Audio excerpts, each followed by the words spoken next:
Hello friends, எல்லாருக்கும் வணக்கம்.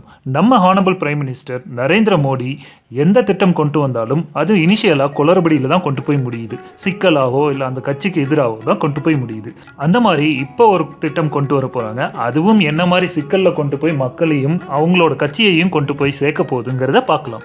இப்போ எல்லாருக்குமே தெரியும் பெட்ரோல் ப்ரைஸ் வந்து அதிகமாகிட்டு இருக்கு அப்படின்ட்டு. இந்த பெட்ரோல் ப்ரைஸை கல்ஃப் கண்ட்ரீஸில் க்ரூட் ஆயில் அதிகமானதுனால அதிகமாகிட்டு இருக்கு இங்கேயும் அப்படின்னு சொல்லிட்டு இருக்காங்க. அதுக்கு நாங்கள் சப்சிடி தர முடியாது அப்படின்னு சென்ட்ரல் கவர்மெண்ட்டும் சரி ஸ்டேட் கவர்மெண்ட்டும் சரி சொல்லிட்டு இருக்காங்க.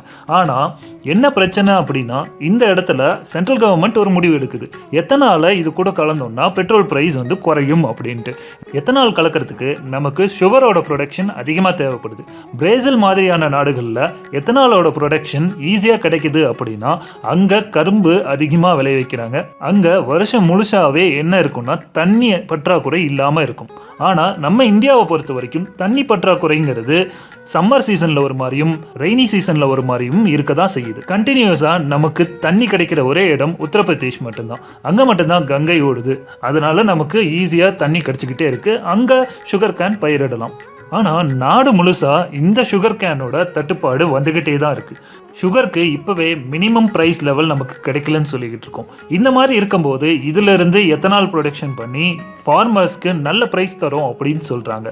ஆனால் 20% எத்தனால் கலக்கும் போதே நமக்கு எத்தனாலோட ப்ரொடக்ஷன் நம்ம இந்தியாவில் கண்டிப்பாக அதிகமாக இருக்காது அப்படின்ட்டு அனலைசிஸ் பண்ண சயின்டிஸ்ட் எல்லாமே சொல்கிறாங்க. அப்படி இருக்கும்போது இந்த திட்டத்தை கொண்டு வந்து ஏன் வீணாக உங்கள் பேரை நீங்களே கெடுத்துக்கிறீங்க? அதை விட மெத்தனால் அப்படிங்கிற மீத்தேல் ஆல்கஹால், இந்த மீத்தேல் ஆல்கஹாலை அக்ரிகல்ச்சர் வேஸ்ட்லேருந்து எல்லா இடத்துலையுமே எடுக்கலாம்.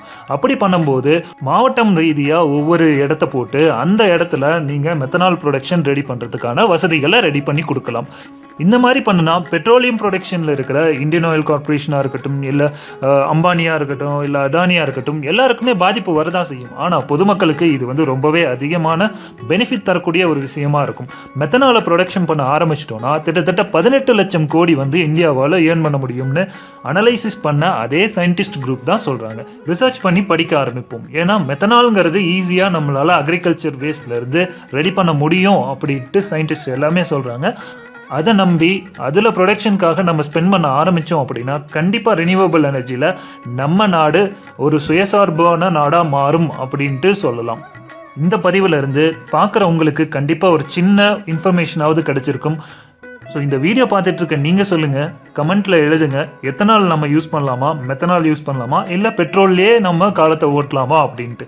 மறக்காமல் நம்ம ஹலோ தமிழா சேனலை சப்ஸ்கிரைப் பண்ணுங்கள். அதே மாதிரி ஒரு லைக் போட்டுட்டு உங்களோட கமெண்ட்டை எழுத மறக்காதீங்க. மீண்டும் அடுத்த வீடியோவில் சந்திக்கலாம். நன்றி, வணக்கம்.